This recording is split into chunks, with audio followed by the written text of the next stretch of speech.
இது ஒரு அழகான ஆனா துக்கமான ஒரு கூட்டம். சில நேரத்துல நம்ம ப்ரோக்ராம் கடனுக்கேன்னு பண்ணுவோம், பண்ணணுமேன்னு பண்ணுவோம், மனசார பண்ண மாட்டோம். ஆனா இன்னைக்கு இந்த நிகழ்ச்சி அதிகாரிகளாகட்டும், போலீஸா இருக்கட்டும், சாதாரண மனுஷங்களா இருக்கட்டும், எல்லாருமே மனசார பண்ணுவோம் அப்படிங்கறத பண்ணிக்கிட்டு இருக்கோம் அப்படிங்கறத நான் உங்கள்கிட்ட சொல்றேன். மனுஷனுக்கு ரெண்டு விதமான ஒரு சூழ்நிலை வரும். ஒன்னு சந்தோஷமான சூழ்நிலை, இன்னொன்னு துக்கமான சூழ்நிலை. இன்னைக்கு துக்கமான சூழ்நிலையும் இருக்குது, சந்தோஷமான சூழ்நிலையும் ஒரே நேரத்துல நம்மகிட்ட இந்த நிலையில இருக்குது. சந்தோஷம் எதுக்குன்னா, இன்னைக்கு நம்ம ஆபீசர், நம்ம அண்ணாமலை ஆபீசர் வேலையை விட்டு போறதுனால நம்ம அவருக்கு ஒரு ப்ரோக்ராம் மூலமா அவரை நம்ம வழி அனுப்பி வைக்கிறோங்கிற ஒரு சந்தோஷம். ஆனா இதுல வேதனைப்பட வேண்டிய விஷயம் என்னன்னா, நம்ம எல்லாருக்கும் முன்மாதிரியா, நம்ம எல்லாத்துக்கும் முதுகெலும்பா இருந்த அண்ணாமலை ஆபீசர் ரொம்ப குறுகிய காலத்துல, இவ்வளவு சின்ன வயசுல அவருடைய சேவையை துறந்து அவர் வேலையை ராஜினாமா பண்ணிட்டு நம்ம எல்லாத்தையும் விட்டு அவர் பிரிஞ்சு போறதுதான். அதான் ரொம்ப துக்கமான ஒரு விஷயம். ஏன்னா அண்ணாமலை சார் ஒரு சாதாரண ஒரு கான்ஸ்டபிளை அவருடைய ஃபேர்வெல் ப்ரோக்ராம்ல பேச விட்டது ஒரு பெரிய விஷயம். அதுக்காக மேடமுக்கும் சாருக்கும் நான் என்னுடைய நன்றிகளை சொல்லிக்கிறேன். எமோஷனலா தான் பேச முடியும்.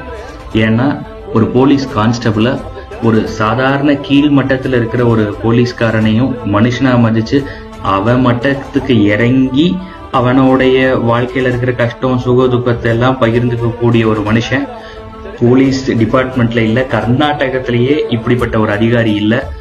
எனக்கு இன்னும் 15 வருஷம் சர்வீஸ் இருக்கு.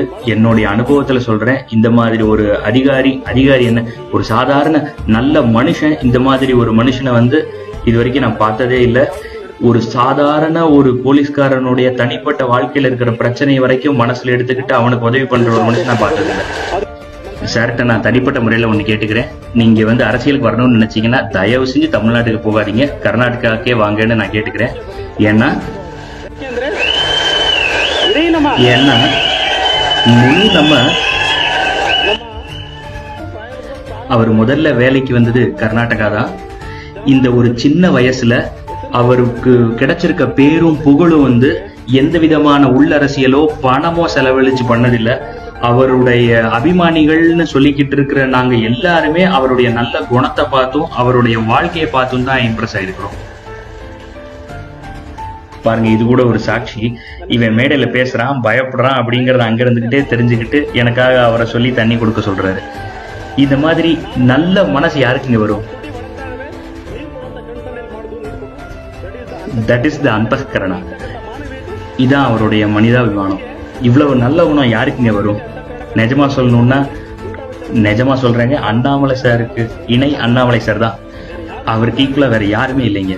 இன்னொரு விஷயம் சொல்றேன் உங்கள்கிட்ட, இந்த ப்ரோக்ராம மட்டும் நம்ம மக்கள்கிட்ட சொல்லியிருந்தோம்னா பத்திரிகையில இந்த இடம் கண்டிப்பா பத்திருக்காது. இந்த ப்ரோக்ராம நம்ம பேலஸ் கிரவுண்ட்ல தான் பண்ணியிருந்திருக்கணும்.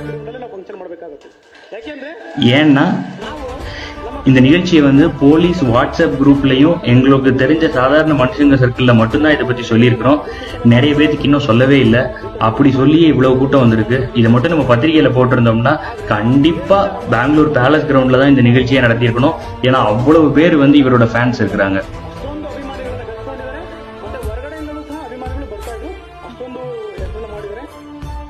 ஒரு நாள் என்ன இது எல்லாரும் சிங்கம் சிங்கம்ங்கிறாங்க, அந்த சிங்கத்தை பார்த்தே போடலாம் ஒரு தடவை அப்படின்னு நான் அவரோட ஆபீஸ்க்கு போயிருந்தேங்க. போலீஸ் டிபார்ட்மெண்ட்ல ஒரு லெஜெண்டா வாழ்ந்து காட்டியிருக்கிறாருல, அதுதாங்க நான் பெருமைப்படுறேன். அதுக்காக நான் இவரை பாராட்டுறதுல ரொம்ப ரொம்ப சந்தோஷப்படுறேன்.